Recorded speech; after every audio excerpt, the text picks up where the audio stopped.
مدو و نصلی علی رسول الکریم. مسائل دا اوداسه کې څلور فرض دي. اولنې فرض ټول مخ انزل دي. دویم فرض لاسونه د څنګلو سره انزل دي. دریم فرض د سر څلورم حصې مسح کول دي او څلورم فرض شپې د ګټو سره انزل دي. د اوداسه فرایض متعلق چند مسائل ذهن کې واچوي. اوله مسله د څلور وانه اعضاء چې په څه طریقه باندې پاکو بو سره وینځل شروع. مثلا سړی غسل وکړو یا نیر ته ودنګلی نو دې سړی د څلور وانه اعضاء لامدو شلو وینځل شلو دو او دس وشو دوباره او دس کول ته ضرورت نشته دی.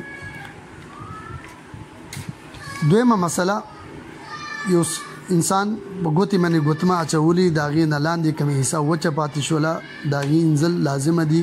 که وچه پاتې شوله د اودس نه دی شوی.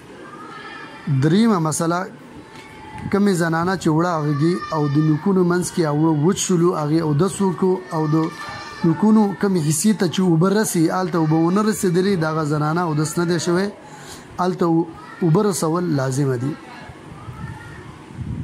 څلورمه حصه سترګې یا شونډې چې سړی بندې کړي او بیا چې کولاو کې هغه اعضاء چې هغه کاري هغه لامده نه شولو. په اوداسه منځ کې بعضې اوقات یو انسان سترګې هم پټې کړي او خوله هم پټه کړي او هغه اعضاء وچ پاتې شولو نو هغه سړي اودس نه دی شوی. دغه انزل لازمه دي.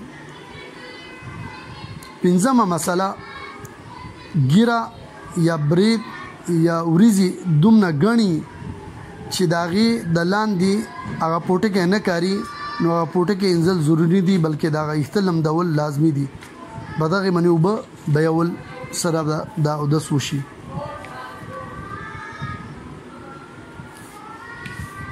شپږمه مسله چې یو انسان اودس وکړو او وروسته ورته پته ولګېدله چې یو اعضا وچ پاتې شوی دی نو فقط په هغه ځای باندې لون راس راکلو سره دغه اوداسه فرض نه ادا کیږي بلکې په هغه ځای باندې اوبه بهول لازمه دي.